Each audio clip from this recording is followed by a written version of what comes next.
오늘은 제 현장복음의 식구가 예수 그리스도의 부활에 대해서 내용입니다. 우리가 지금 현장 복음 메시지를 공부 메시지 하고 있는데 현장이란 말을 잊어버리면 안 돼요. 우리가 하나님이 함께하는 것이 예배만 어떤 특정한 예배 시간만 함께하는 게 아니고 우리가 세상 끝날까지 함께하잖아요. 근데 나와 함께하는 그리스도가 누구냐가 굉장히 중요하잖아요. 그래서 우리가 친구도 굉장히 중요하고 또 우리 배우자나 우리 부모나 이게 다 중요하죠. 왜 그러냐면 그분들이 나의 배경이 되어지기 때문에 상당히 중요해요. 국가적인 배경도 굉장히 중요하잖아요. 나라가 잘 돼야 우리는 한국서 살기 때문에 별 이렇게 그런 느낌이 별로 없지만 외국에 사는 사람은 이 나라가 잘 돼야 그 사람들 또 위상이 올라가지고 다 그런 거잖아요. 그래서 우리 성도님들이 현장에서 결코 두려워하지도 말고 염려하지 말고 하나님이 분명히 우리를 통해서 증거를 주셔서 땅끝까지 증인되도록 하기로 약속하셨기 때문에 그 역사가 온단 말이죠. 그런데 우리가 그리스도가 누군지 모르면 자꾸 염려에 빠지겠죠. 그 능력이 우리가 알지 못하니까. 그래서 우리는 현장에서 어떤 환경도 두려워할 필요가 없다. 왜 그러냐면 승리자가 함께하기 때문에 그렇다. 세상을 이기신 그리스도가, 마귀를 이기신 그리스도가 나와 함께하기 때문에 상관없다. 그 말을 계속 하는 거예요. 그래서 그럼 우리와 함께하는 그리스도가 도대체 누구냐? 그걸 설명했잖아요. 모든 세상의 기준이 그리스도로 바뀌어버렸어요. 그럼 불신자들도 하나님 안 믿어가면서도 예수님을 그리스도로 인정 안 하면서도 그걸 인정할 수밖에 없죠. 또 그리스도가 공생애에서 가장 많이 말한 게 뭐냐? 우리와 함께한다. 우리가 그리를 구원하셨다. 이걸 가장 많이 말했어요. 그러면 내가 이해가 안 되잖아요. 내가 부족한 게 많고 심지어는 말 못하는 죄도 많고 원죄도 있고 이런 걸 다 갖고 있는데 내가 어떻게 그리스도가 나와 함께 할 수 있냐 하는데 우리가 죄 때문에 함께 못하는 게 아니라 예수님이 나의 죄 때문에 죽으셨다는 거죠. 우리가 이 사실을 믿음으로 우리는 의로워지는 거고 구원에 이르는 거예요. 그래서 예수님의 죽음은 나의 죽음이었다. 나를 위해서 대신 갚아주는 죽음이었다. 이 인생의 근본 문제를 해결하는 창세기 3장, 로마서 3장, 요한복음 8장 44절을 해결하는 죽음이었다. 그거예요. 그러면 오늘은 예수 그리스도의 부활이에요. 예수님은 다 해결한 것만 끝난 게 아니에요. 부활이라는 것은 승리했다는 말이기도 하고 지금도 살아계시다는 말이죠. 그것도 고린도전서 15장 3절 5절처럼 말씀대로 오셨고 말씀대로 죽으시고 말씀대로 부활하셨다. 그 맞는 거예요. 얼마나 감사합니까? 부활하신 주님, 지금도 살아 역사하시는 주님이 나와 함께한다. 그 말이죠. 그래서 이 죽에서 죽은 자가 부활한다는 것은 그 첫 번째 나왔죠. 예수 그리스도의 부활을 처음에는 아무도 믿지 않았어요. 왜 그러냐면 믿지 않았기 때문에 제자들도 다 도망간 거예요. 왜 그러냐면 죽은 사람이 지금까지 살은 적이 없잖아요. 깨나기는 했어요. 죽었다가 깨나기는 했어요. 근데 또 죽잖아요. 그죠? 또 죽었어요. 깨났다가 또 죽고 사람들은. 근데 우리 예수님은 영원히 죽지 않은 존재가 됐다고. 근데 제자들이 그걸 이해가 안 되죠. 죽은 자가 살아난 적이 없기 때문에. 은혜를 입은 성도들도 다 원래의 자리로 다 돌아갔어요. 아, 이제 예수 시대는 끝났구나. 이제 본격적으로 응답받을 시기가 왔는데 우리도 마찬가지잖아요. 중요한 지도자들이 사역할 때는 잘 됐는데 그 후에는 또 끝나. 왜 그러냐? 이제 우리가 지금까지 배우고 가르침 받은 걸 가지고 새로운 시작이 돼야 되는데 지도자 때문에 한 것밖에 안 되잖아요. 베드로도 부활 소식을 듣고도 고기 잡으러 갔어요. 마리아는 시체에 기름 부음 기름 부으러 갔어. 썩지 않으라고. 이게 그러니까 한 사람도 그리스도의 부활을 믿지 않았단 말이에요. 예수님이 이 얘기를 굉장히 많이 했는데도 안 믿어지는 거예요. 왜냐하면 죽은 자가 살아난 예를 보지 못했기 때문에. 왜 믿지 않느냐? 두 번째 나왔죠. 사람은 부활할 수 없기 때문이다. 예수는 십자가상에서 완전히 죽었잖아요. 그죠? 피 한 방울도 다 쏟을 정도로, 그죠? 피가 우리 몸 안에 피하고 물하고 있잖아요. 그런데 피가 안 쏟아지고 물이 몇 프로만 쏟아져도 인간은 죽는다더라고요. 왜 그러냐면 물이 있어야 우리의 몸의 온도를 유지하잖아요. 그죠? 우리 몸이 그래서 굉장히 중요한 거예요. 열이 올라가는 이유는 이제 물이 문제잖아요. 우리 몸 안에 수분이 약해서 그런 것도 있잖아요.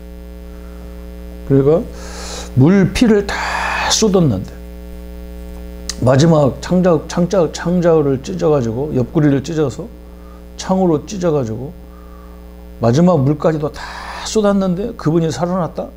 이해가 안 되잖아요. 그걸 또 봤단 말이에요, 예수님 제자들이. 그러니까 정확히 말하면 인간 예수만 봤지 예수님이 누구인지를 정확히 아는 자가 없었기 때문이다. 과학의학적, 생리적으로 불가능하다고 배웠기 때문이다. 세 번째 보니까 그런데 사실대로 부활하셨다. 왜 부활하셔야 되느냐? 이게 중요하죠. 요한복음 14장, 요한복음 15장에 보면 그는 하나님이시기 때문에 부활해야 돼요. 고린도전서 15장 45절 50절에 보면 우리를 살려주기 위해서 부활하셨다 그랬어요. 고린도전서 15장 20절 23절에 보면 부활의 첫 열매가 되기 위해서, 그죠? 죄의 첫 열매가 아담이잖아요. 구원의 첫 열매가 그리스도잖아, 그죠? 부활의 첫 열매. 그래서 우리가 예수님처럼 예수님의 의로 우리가 구원받았듯이 예수님처럼 우리도 죽었다 부활하신다는 거예요. 네 번째 보니까 유대인들은 예수 부활을 어떻게 조작했는가 그랬어요. 이 자체가 바로 빈 무덤을 증거할 뿐만 아니라 살아났다는 증명이죠. 기절했다는 거예요. 아니 사람을 그렇게 못으로 박아놓고 창자를 옆구리를 찢어놓고 그래놓고 기절했다. 그 자체가 살아있다는 말이잖아요. 도난설, 그죠? 빈 무덤이 증거하잖아요. 빈 무덤이. 그리고 또 누가 시체를 훔쳐가는 도둑놈이 어디 있냐고. 도난설, 환상설, 그죠? 예, 너무 사람들이 예수님을 사모하다 보니까 환상을 봤다. 이런데 하여간에 본 사람이 있다는 말이잖아요. 그래서 이게 자체가 예수님의 부활을 증명하는 거죠. 다섯 번째, 예수께서 죽은 자 가운데서 부활하신 네 가지 증거가 뭐냐? 예언된 사건이에요. 예언된 사건. 누가복음 18장 31절 33절에 예수님이 채찍에 맞고 죽을 것을 예언하고 3일 만에 살아나시리라. 그래서 어떤 목사님이 설교를 그렇게 했더라고요. 예수님이 그 손에 못자국을 박은 것은 손으로 지은 죄를 우리가 손으로 지은 죄를 갚아주셨다. 머리에 가시관을 쓴 것은 생각으로 지은 죄를 사하시기 위해서 그랬다. 발의 못자국도 발로 다니면서 젖은 것을 용서하기 위해서. 그죠? 온 몸을 채찍으로 맞은 것은 우리 몸으로 지은 죄를 위해서. 그런 고백을 하더라고요. 맞죠? 그죠? 3일 예수님이 죽어야 될, 그 고난 당해야 될 이유. 우리 때문에 그랬죠. 만일 그 예언이 이루어지지 않았다면 어떤 결론을 얻겠는가? 예수님 그리스도 아닙니다. 부활이 없다면 예수님은 하나님 아닙니다. 그래서 이 땅의 지도자들이 자기가 하나님이라는 사람들이 굉장히 많은데 우리 성도님들이 속지 말아야 돼요. 그분들이 죽었다가 부활해야만 그분들이 그리스도가 되는 거예요. 그런 분 한 사람도 없어요. 자기가 그리스도라 했는데 죽은 지 사흘 만에 부활하는 사람이 없어요. 이게 조건이에요.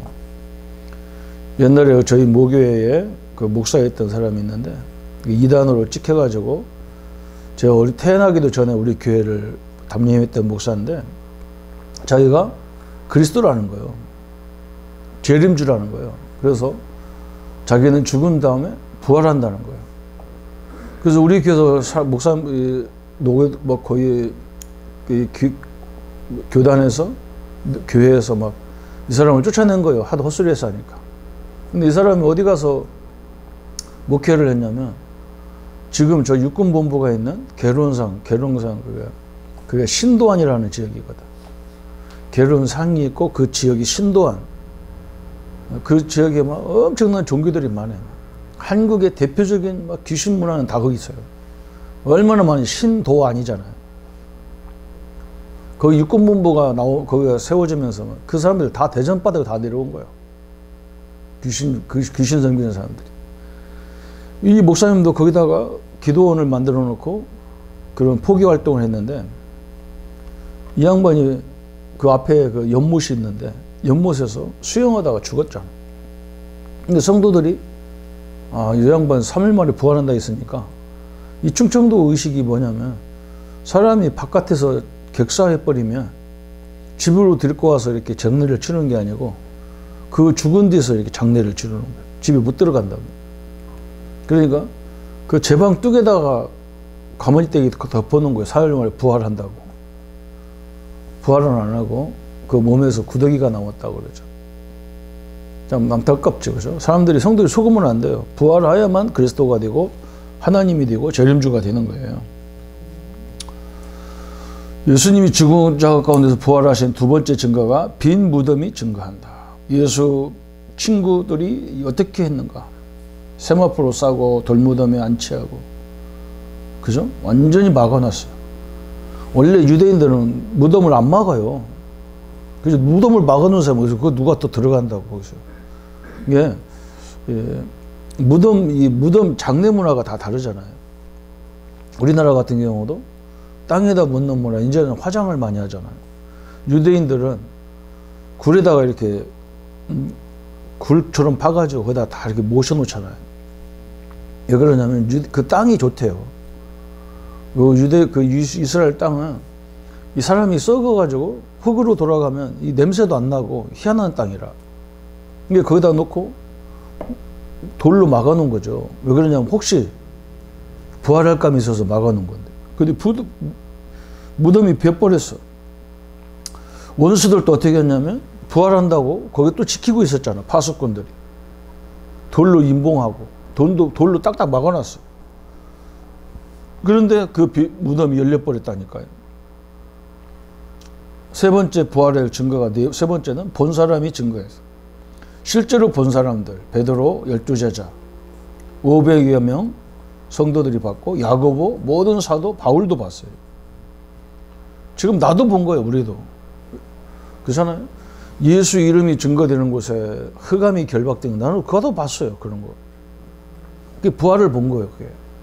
그래서 우리 보고 전도하라는 이유가 고생해서 전도하라는 게 아니에요. 이 하나님이 부활하신 증거, 하나님이 살아 역사하는, 그리스도가 살아 역사하는 걸 보라는 말이에요. 그거 안 믿으니까 늘 축복받을 수밖에 없는 사람들이 염려하고 걱정하고, 응? 씨알 덮는 소리에 상처받고 상처 주고 아무 말이나 그냥 쉽게 했었고 그러잖아요. 그게 왜 그러냐면 살아있는 그리스도를 체험하지 못한 거예요. 기도하라 전도해라 이건 성도들을 괴롭히려고 하는 게 아니잖아요. 하나님이 우리를 불러다가 맨날 그 힘든 기도나 시키고 그 힘든 전도나 하고 이러라고 부르는 게 아니잖아요. 응? 하나님이 역사하려고 하는데 그렇잖아요. 그죠? 하나님이 역사를 어떻게 해야 빨리 하겠냔 말이에요. 그죠? 이런 한번 생각해 보세요. 응? 우리나라 부자들도 보면 다 옛날에 저 시골 뭐 서울에 사는 사람들이 부자 된 경우는 별로 없어요. 다 시골에서 농사 짓고는 사람들이 그 어순들이 큰 부자가 됐잖아. 그러니까 많은 사람들 속에 야 나도 할 수 있겠구나 이런 힘을 주잖아요. 응? 그게 증거잖아. 하나님이 우리 같은 사람을 불러서 응답을 줘야 남들이 볼 때 아, 저 사람을 보니까 하나님이 역사하는구나 이걸 하려고 한 거예요. 그러니까 우리를 가난하게 만들어야 되고 노예로 보내야 되고 감옥에 보내야 되고 뭐 이렇게 보낸 거예요. 포로로 보내야 돼. 거기서 노예 생활하고 포로 생활하는 사람들이 응답을 받으니까 사람들이 야 진짜 예수가 그리스도구나. 응? 저 로마 시대에 막 기독교인들을 수도 없이 죽이는데 기독교인들은 죽음을 전혀 두려워하지 않아요. 뭐 죽이면 도망갈 줄 알고 숨을 줄 알고 안 믿을 줄 알았는데 자기 스스로가 와서 자수했다니까. 나도 기독교인이라고. 그래 나도 죽여달라고. 그리고 로마 박 그 황제들이 야 저건 뭐지? 응? 우리 같으면 다 도망갈 건데 저 사람들은 스스로가 나와서 나 죽여달라는 거야. 이게 뭐냔 말이야. 그죠? 하나님 살아계시는 것을 보면요 완전히 달라지는 거예요. 죽음도 하나도 두렵지가 않은 거예요. 그죠? 또 우리가 망하는 자리에 가더라도 두렵지가 않아요. 왜 그러냐? 하나님이 그 환경을 통해 또 역사할 것을 믿기 때문에 그런 거예요. 실제로 부활하지 못했다면 그 증인들은 어떤 자가 됩니까? 다 거짓말쟁이죠. 사기꾼이죠. 만일 부활이 성취되지 않았다면 어떤 일이 있을 수 있겠는가? 그래서 기독교는요 완전 망한 그냥 사이비 종교에 끝나는 거예요. 본 사람들이 증거했다. 지금도 마찬가지예요. 교회 성도들에게 능력으로 나타나고 있다. 초대교회 설교 주제가 그래서 예수님이 죽어야 되고 부활해야 될 이유를 설명했어요. 그게 설교였어요. 만일 무덤에 시체가 그래도 있으면 베드로 설교에 어떤 반응이 왔겠는가? 베드로는 당장 죽죠. 그들의 반응, 그죠? 사도행전 2장 41절에 이 말씀을 듣고 3천 제자가 세워지는. 진짜 하나님 살아 역사하시구나. 우리가 여기에 증인이 되는 거예요. 그래서 여섯 번째 마지막에 부활의 결과 그랬어요. 사도행전 17절에 보니까 성령의 능력으로 임하지. 로마서 1장 4절에 에베소서 1장 19절 20절 빌립보 3장 21절 히브리서 3장 14절 8절에 그거 쭉 나왔어요. 성령의 능력으로 하나님의 아들로 인정되어지고 영원토록 하나님은 동일하신 어제 나오냐 영원히 동일하신 분이다. 하나님의 능력의 역사가 그죠? 지금도 우리가 기도하고 찬양할 때 이 부활하신 하나님이 성령으로 가장 크게 역사하는 시간이에요. 그렇잖아, 그죠? 나 혼자 예배해도 성령이 역사해요. 그런데 여러분 그 착각 그거 나 혼자 예배에서 역사하는 거하고 100명, 1000명이 모여서 그 찬양하고 다르잖아요. 대부분 이걸 모르더라고요. 나는 뭐 하나님 앞에서 할 거야. 누가 알아주든 안 알아주든 나는 하나님 앞에서 할 거다. 그건요. 완전 진짜 자기 중심인 거예요. 그거 아니잖아요. 그렇다면 우리가 기독교가 뭐 때문에 연합합니까? 응? 여러분 이게 중국에서 제일 무서워하는 게 뭐냐면 중국 사람들이 함께 막 몇천 명, 몇만 명씩 모이는 걸 싫어하는 거예요. 그 사람들은. 왜냐면 거기서 어떤 일이 벌어질지 아무도 예상을 못 하는 거예요. 그죠? 이번에도 보세요. 우리가 이태원 참사라는 걸 경험했잖아요. 그 사람들 모이니까 생각지도 않은 일들이 막 벌어지는 거예요. 그 사람들이 뭔가 자기들만의 유씨를 가지고 모였다 그러면 엄청난 일이 벌어지겠죠. 그거와 똑같은 거예요. 뭐 광화문에 옛날에 우리 정부 박근혜 대통령 시대에 광화문에 몇만 명 모였다. 우리나라 국민이 그 몇만 명 됩니까? 5천만 명이나 되는데 거기에 100만 명도 안 모였는데 정부가 무너지더라고. 그죠? 이건 엄청난 거예요. 이건요. 그 숫자로 무너지는 게 아니고 우리가 언약으로 뭉쳤다는 말은 이건 엄청난 하나님의 역사가 이루어지는 거예요. 그래서 성도들은 책임감 가지고 예배에 참여하려고 몸부림쳐야 돼요. 그게 엄청나게 중요한 거예요. 안타깝게도 복음도 없는 이슬람과 복음도 없는 유대인들은 이걸 너무너무 잘하는 거예요. 이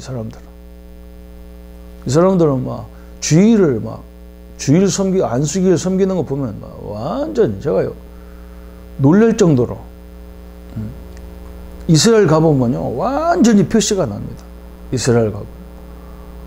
이스라엘은 가면 거기는 팔레스타인도 함께 살잖아요. 이게 팔레스타인들의 안식일은 금요일이에요. 유대인들은 토요일이라니까요. 그리고 기독교인들은 주일이고. 이게 금, 토, 일 이게 완전히 다른 거예요. 금요일 되면 이슬람 사람들은 하나도 안 움직여. 토요일 날 되면 이스라엘 사람들은 아무도 안 움직여. 그래도 다행히도 이슬람 사람들이 가게를 열어놓고 식당도 열어놓고 택시도 운전하니까 그것 때문에 좀 다니는 거예요. 완전 다르게 표시가. 뭐 이건 서로 경쟁부터도 더하지 이 사람들은. 그게 문화화가 된 거예요. 문화화. 우리가 이 부활의 주님 이 근거를 가지고 모인다는 것은 굉장히 중요한 거죠. 그래서 우리가 현장에서 승리하는 이유, 예수가 그리스도고 십자가에서 내 문제 해결했고 지금도 부활하셔서 살아 역사하시고 나와 함께 하신다. 그래서 우리는 승리한다 그 말이에요. 그러면 이제 내일 20과부터는 뭐냐면 20과 21과는 그러면 그 부활하신 주님이 어디 계시냐는 거예요. 어디 계시냐. 우리 안에, 그죠? 우리 교회에 있다는 거예요. 이게 엄청나게 중요한 부분이죠. 우리 성도님들이 지금도 살아 역사하시는 주님이 우리와 함께 하시기 때문에 여러분은 불신앙만 안 하면 되는 거예요. 그것만 안 하면 무너지지 않아요. 그런데 불신앙하고 제발 쓸데리 없는 얘기는 별로 안 하는 게 좋습니다. 쓸모없는 얘기를 안 하는 게 좋아요. 이 불신앙할 수 있는 말은 되도록이면 안 하는 게 좋습니다. 그 거인이 신앙 고백이 되어버리면 안 되잖아요. 그래서 오늘 또 부활의 주님이 여러분과 함께 승리하시기를 예수님의 이름으로 축원합니다. 예수님 감사합니다. 우리가 현장에서 복음 안에 있고 복음을 누리고 있고 또 복음이신 그리스도가 십자가에서 우리 나라의 모든 것을 해결하셨고 지금도 살아서 역사하시는 부활의 주님으로 우리와 동행하셔서 우리의 모든 현장을 축복하여 주심을 감사합니다. 이 축복을 누리는 우리 모든 성도님들 되도록 역사해 주옵소서. 예수 그리스도 이름으로 기도합니다. 아멘.